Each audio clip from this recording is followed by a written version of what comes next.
Welcome back to the deep dive.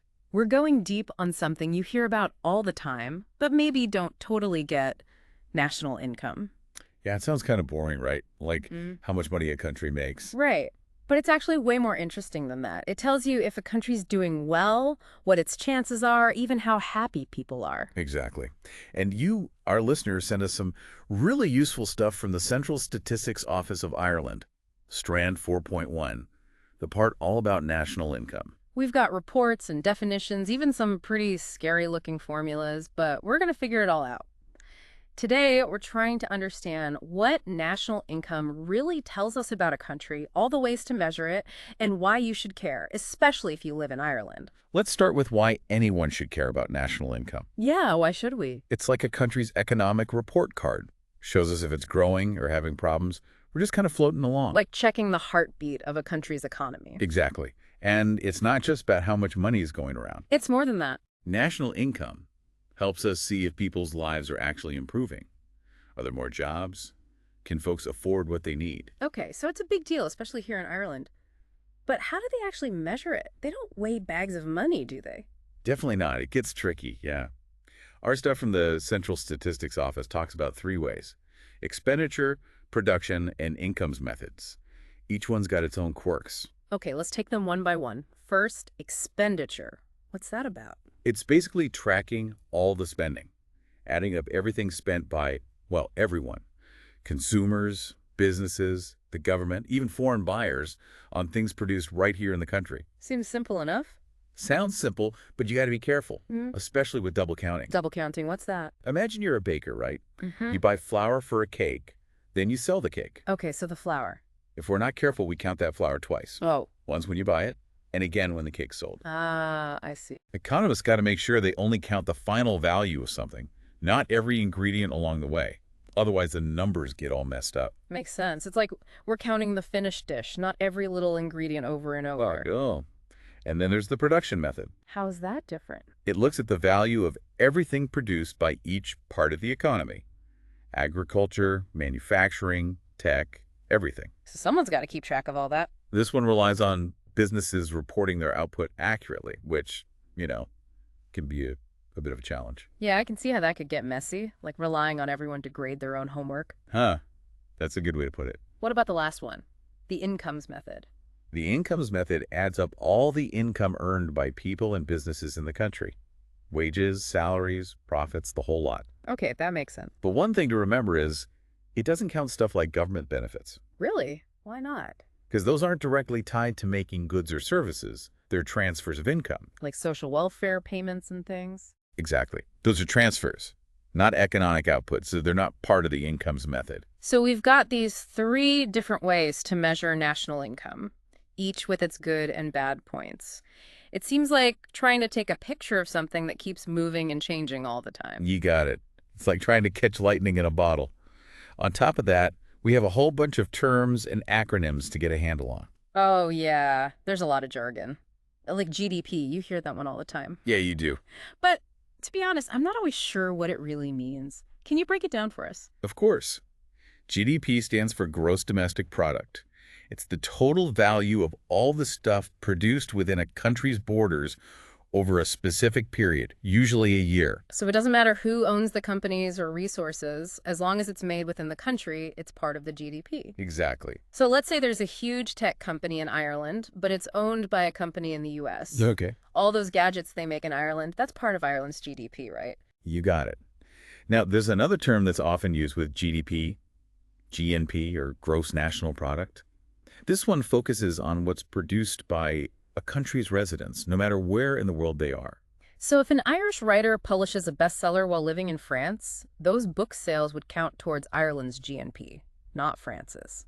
That's right.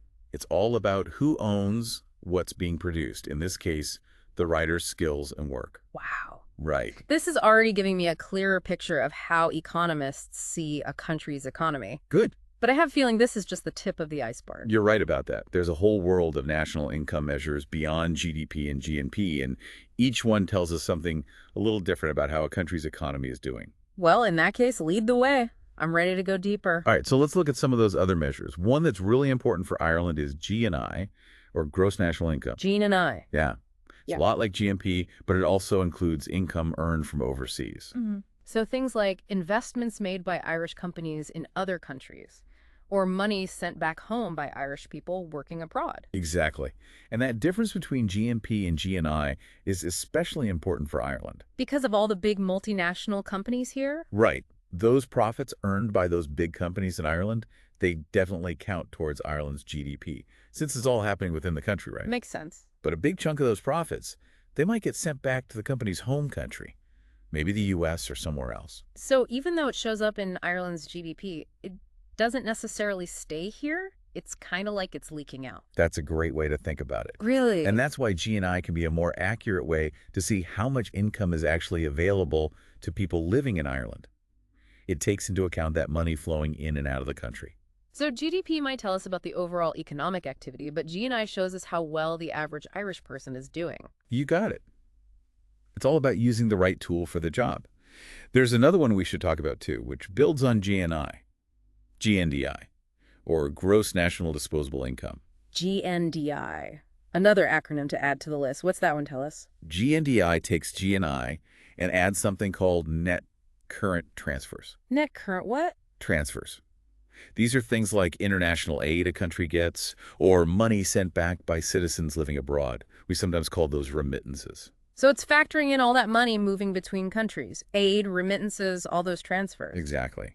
And the Central Statistics Office, in the stuff you gave us, they suggest GNDI might be the most accurate way to show a population's income. Because it captures all those sources. It captures a wider range, yeah. It includes money earned by people who might live in one country but work in another, which happens more and more these days. Right, like folks who live in Ireland but work across the border in Northern Ireland, or the other way around.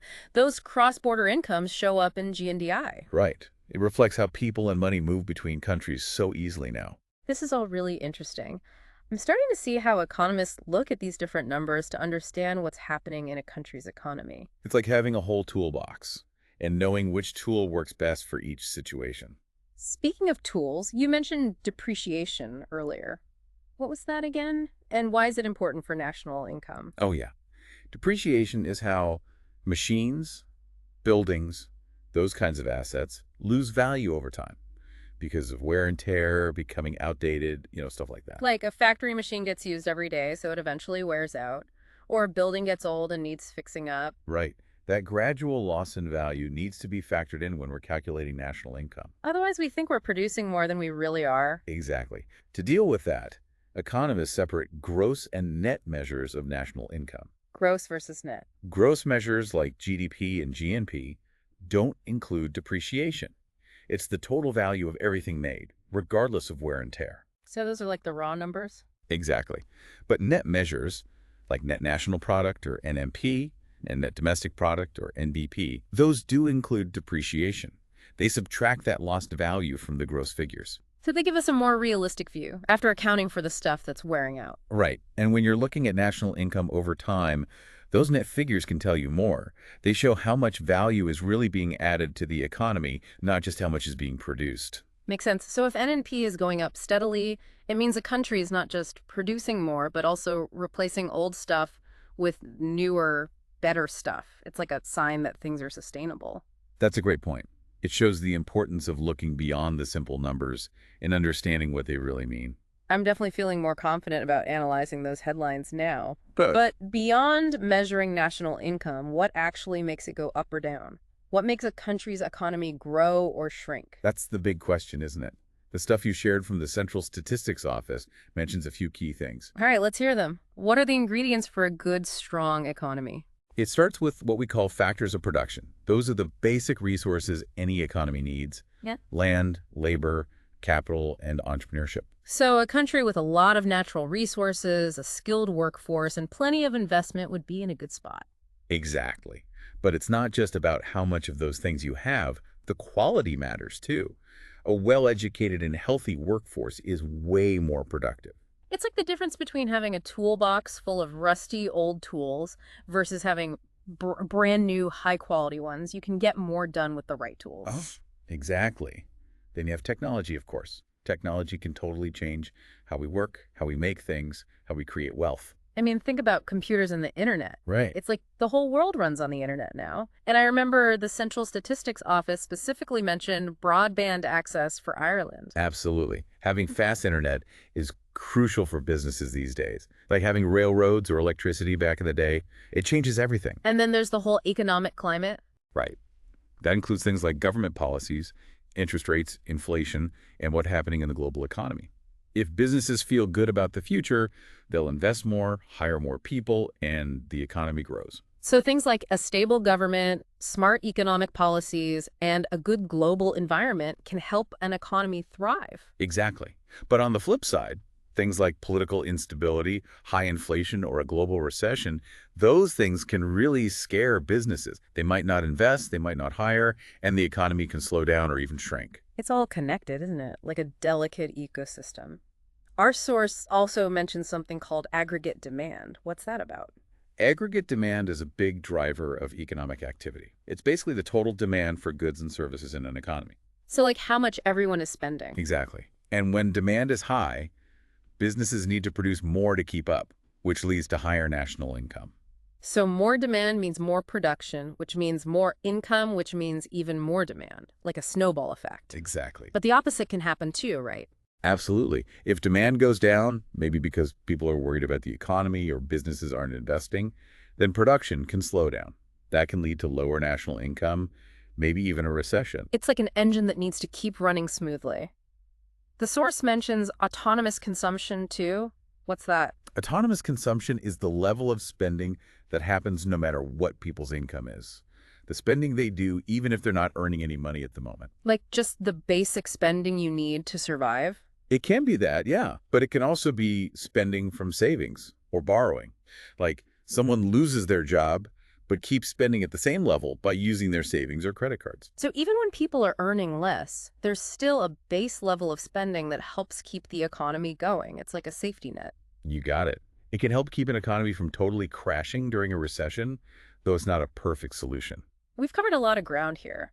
I'm starting to see how national income works, all the things that affect it, and the different ways to measure it. It's a big puzzle with lots of pieces. And there's one more piece we need to look at, the trade cycle. We mentioned it before, but I think it deserves its own deep dive. You're right. The trade cycle is a really important idea in economics. It shows how economies tend to go through periods of growth and then contraction, like a wave with peaks and troughs. Remember those four phases? Recovery, boom, recession, and gulp, depression. You got it. And each phase has its own characteristics, its own challenges. During a recovery, the economy is starting to improve after a downturn. Businesses start investing again, people find jobs, and things are looking up. Like waking up from a long nap. Exactly. And as that recovery picks up speed, it can turn into a boom. The economy's humming, unemployment's low, businesses are expanding, everyone's feeling optimistic. Like the dot-com boom back in the 90s. Right. Or the Celtic Tiger here in Ireland. Yeah, those are periods of fast growth, really exciting times. But it doesn't last forever, right? No, unfortunately not. Those booms can lead to problems. Things like too much borrowing, risky investments, inflation going up. Eventually things slow down, and that leads to a recession. The party's over. Kinda, yeah. And when that recession hits, it can feel like a big change. Businesses pull back, people lose their jobs, the economy shrinks. It can be tough times. Yeah, it can be. And if it's a really bad recession and it lasts a long time, it can turn into a depression, a much worse and longer downturn. Like the Great Depression back in the 30s. Exactly. That was a time of real hardship. Luckily, those full-blown depressions are pretty rare. Most economies go through cycles of recovery, boom, and recession, but they don't always become depressions. Well, that's good to hear. Right. So if we understand the trade cycle, we can see those ups and downs coming and maybe even do something to make them less extreme. That's the idea. It's like knowing the seasons of the economy. We can't stop winter from coming, but we can get ready for it and make sure we're prepared. This is giving me a much deeper appreciation for economics. It's more complicated than I thought. It is. But it's really about people and how we all make decisions. Right. We talked before about national income as a way to measure well-being. Can you remind us why we need to look beyond just the numbers and consider the whole picture? Absolutely. National income is useful, but it's not the only way to measure how well a country is doing or how happy its people are. Two countries could have the same GDP per capita, but one could be a much better place to live because of things like better healthcare, less inequality, or a cleaner environment. You got it. It's not just about the money. The stuff you gave us from the Central Statistics Office highlights a bunch of factors to think about when we're trying to figure out the standard of living in a country. All right, what are some of those key things? How can we tell how well people are really doing? Well, it starts with population. Hmm. A country with a huge population can have a big GDP, but if all that wealth is spread out over a ton of people, the average standard of living might not be very high. So we should look at income per person, not just total income. Right. And then there's distribution of wealth. We talked about that before, but it's important. A really unequal society where a small group controls most of the wealth is going to have a lower average standard of living. It's about how the pie is divided, not just how big the pie is. Exactly. What else? Unemployment is a big one. High unemployment pulls down the standard of living. People without jobs have a hard time, obviously. Yeah. And it's not just about the individuals, it affects their families and communities, too. Right, it creates a whole chain reaction of problems. It does. And then there's the role of government. The quality of government services is really important. Things like healthcare, education, and social safety nets. Those things make a huge difference in people's lives. It's about making sure everyone has access to the basic things they need. Right. What else is on the list? Inflation is a major factor.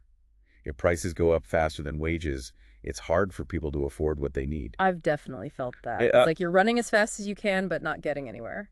Yeah. And then there's the question of what a country is producing.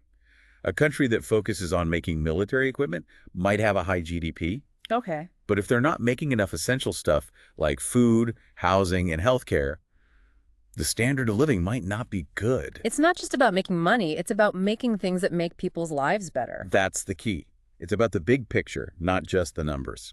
This has been so helpful. I'm really starting to understand national income and what it tells us about a country. I'm glad. There's one more interesting topic we should look at: the hidden economy. Ah, yes, the world of under-the-table deals and unreported income.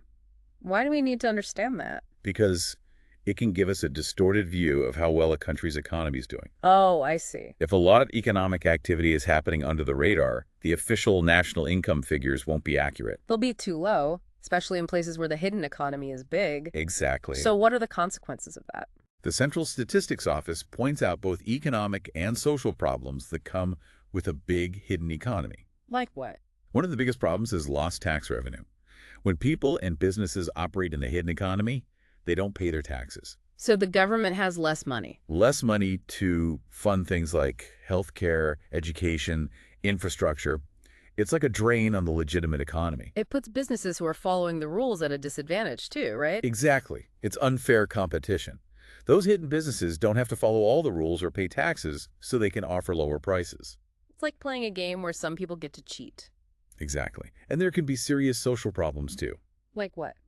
The hidden economy often means unstable jobs, low pay, and no worker protections. It can also lead to crime and corruption. It's like a whole other world where the rules don't apply, so what can we do about it? The Central Statistics Office talks about some things governments can do. One idea is to simplify the tax system, make it easier to understand. So it's less tempting to cheat. Exactly. And of course, governments can do more to enforce the rules, crack down on tax evasion and illegal activities, make it riskier to operate in the shadows. Makes sense. Anything else? Education is really important. We need to teach people about the downsides of the hidden economy and promote ethical business practices. Make people want to do the right thing. Appeal to their better nature. Exactly.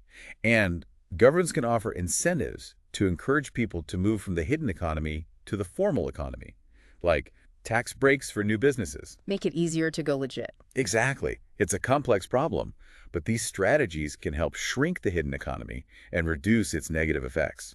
This has been really eye-opening. We've learned so much about national income and how complicated it all is. It has been interesting, hasn't it? It has. As we've been talking, I've been thinking about how the hidden economy distorts our view of a country's economy. Right. But isn't there a sense in which some of what we consider the formal economy is also kind of hidden? What do you mean? Well, we usually think of things like pollution or using up natural resources as side effects, something separate from national income. But they have real economic impacts, don't they? I see what you mean. Like a country cutting down its forests too quickly might boost GDP in the short term, but it's creating long-term environmental problems that don't show up in the numbers. Right. Or a country that relies heavily on fossil fuels. They're making money now, but contributing to climate change that could cause problems in the future. It's like we're ignoring the hidden costs of how our economies work. And if we connect that to the bigger picture, it raises an important question. Mhm. What if we included those hidden costs in our calculations of national income? Whoa, that would change everything. Would some countries suddenly look a lot less successful? It's possible. Imagine a world where national income also reflected things like carbon emissions, biodiversity loss, the depletion of natural resources. It would make us rethink what we mean by growth and progress. It would force us to look at the real cost of what we're doing, not just the money we're making. Exactly. And it might lead to different policy decisions. Governments might prioritize investments in renewable energy or sustainable agriculture, not just because it's the right thing to do, but because it makes economic sense. That's a powerful thought. It's like turning economics on its head. It is. And that leads to a final thought for you, our listener, to consider. What other hidden factors should we be thinking about when we try to measure well-being? What does traditional economics miss that's really important for a thriving society? It really makes you think, doesn't it? Yeah, it's like we're always learning new things about economics. What we thought we knew can change when we start looking at those hidden costs and broader measures of well-being. Those environmental costs, for example, they might not show up in the usual financial reports, but they have a real impact on people's lives and on a country's long-term health. Absolutely. And it brings up another crucial concept, sustainability. If a country is using up its natural resources too quickly or polluting its environment just to grow its economy in the short term, is that really sustainable in the long run?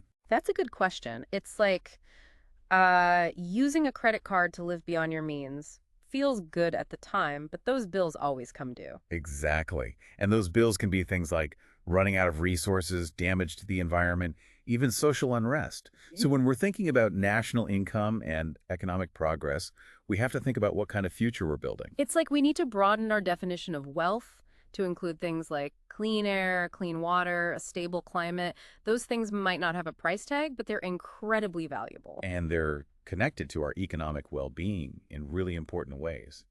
A healthy environment means a healthy economy, and a healthy economy can help protect the environment.